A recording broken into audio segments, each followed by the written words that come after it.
Ano passado acaba por visa com uma delegação de Aruba, op ambtelijk niveau, bij tackles aqui. Colômbia tem muito interesse para exportar carne para Aruba. Aruba tem problema?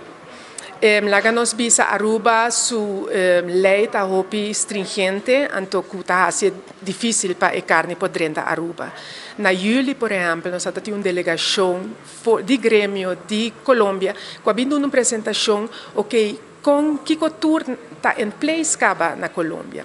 Lo que segura a temática de carne também bem acima aqui, o ministro Weaver está preparado para isso e a delegação também está preparada para tackle a temática aqui. De quando tanto exigência for de Aruba, o que nós está de como, o que está estorbo?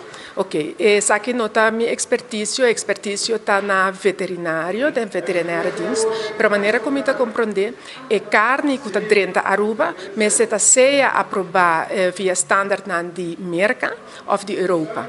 Basically, o que nós na Aruba está assim, nós está mira se o slachthuis está worden certificado seja de US ou de EU. E na Colômbia, no momento, aqui não está o caso. Não.